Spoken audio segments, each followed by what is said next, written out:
Hey, this is STL Flippers. My name is Cameron. This is my brother Paul. And this video is called How to Find Deals on Redfin. So, how do you Okay. find deals on Redfin? How do I find deals on Redfin? First, I start with just being in markets that I know a lot of investors are buying in, a lot of cash investors. They want deals that are just discounted. For rentals, we target a lot of deals under 100,000 in markets like St. Louis, Missouri, where we are both from and where we live right now.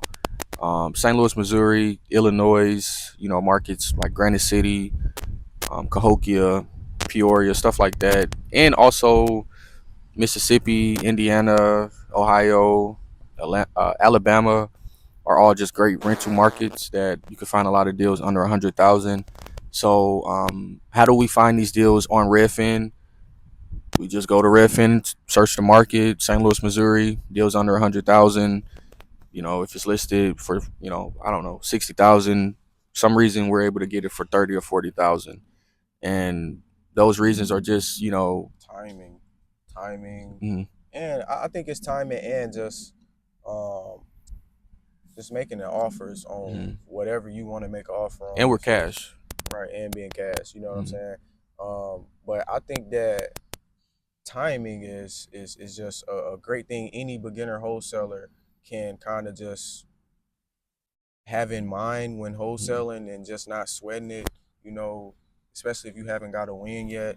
It's like you can go on Redfin and put properties that's been listed more than a month, and that alone is gonna up your chances of getting Yeah. any deal you come across Or just 60 off it. days. Literally, you know what I'm saying? Like a lot of this shit is timing because a lot of agents, millions of agents every day put a house on market that's not gonna sell until For what it's a listed year from for. now Yeah, and it's shit. it's Like listed. literally, The like listing price is they put horrible. that shit on there and they are in the waiting game until Yeah.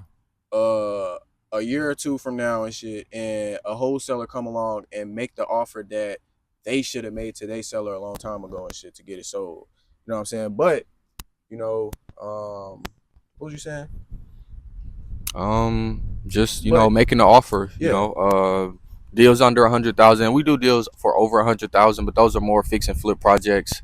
And honestly, I found that rental deals are just somewhat easier to comp because I really don't use comps. I use rental comps, and for the repairs, we're usually not really targeting houses that just need, full renovation. So it's just easier to pick up on just okay, electrical box, you need that, you need the HVAC, you need the roof not leaking. And right. if stuff like that is happening, that just justifies like a cheaper Even offer. lower offer. Like for So example, just a quick bit to help any wholesaler. I feel like, let's say like you in some cheaper markets like Missouri, Illinois, Detroit, Alabama, Detroit, Birmingham, Ohio, yeah. Indiana.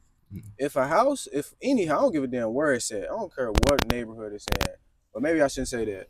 But if you in them states and you see a house that needs the roof replaced, the foundation replaced, and you can look through the shit and obviously see most of the utilities are probably in need of replacement, your offer probably shouldn't be higher than 15K. Yeah. And that's me being nice and shit. Like the shit honestly shouldn't be higher than 5K if you're a wholesaler. hmm But I literally avoid those deals. I don't even lock them up, and honestly, that's the at this thing. Like point. I need to stop making offers on that shit. Yeah. He's telling me like, and it makes sense to me too. Like don't make offers on that shit because the spread on that shit only gonna be between like 1,000 and 5K, which he's right about. But it's just a habit. Like if I see shit that looks easy to make an offer on, I make offers on it, and it's worked for me. But obviously, we're trying to target bigger and better deals. But for anybody who's looking for their first win, yeah, you need to be whatever you can make a quick offer on, make the offer. A lot of the time, especially with agents, you don't really have to draft up no offer. You can make a verbal offer. Like you don't, especially if it's a situation where It's a it lower it offer, maybe. obviously needs everything. Yeah. You know what I'm saying? You can just be like, hey, can we get a quick verbal in at 5K? You know what I'm saying? Like you don't really have to go through the motions because it's not like they want you to see how nice this shit is. They actually don't want you to see this shit. Like they don't want you to know how fucked up this house is. You know what I'm saying? But we know that already because it's 9 times out of 10 obvious. Yeah. And that's But why we get inspection periods on our deals as well, because you obviously want to have time to, you know, underwrite this property, get boots on the ground, get contractors out, get inspectors out to actually get, or cash buyers. That's what we do as well, to just get, the information that you need. If the price is good, you can assign it. You can double close it, whatever. Do the deal. But if it's not, they give you the intel you need to just get retrades and get properties. From if you got it locked up at 40, you can get it at 20 or 25, because so much work is needed to the property. So, and it actually, if you actually put the time in and do the deal and lock the deal up and go through the motions with the agents, they know, and sometimes they don't know, that the houses really are rough. So you're actually doing everybody a favor. Either they're going to cancel with you, someone else is going to figure this out and probably make the same offer or lower and get a better deal, maybe, if you just don't have the balls to do it. So, but yeah, we don't want this video to be too long. Yeah. So This is so about how to find a deal on Redfin. yep. Till next time.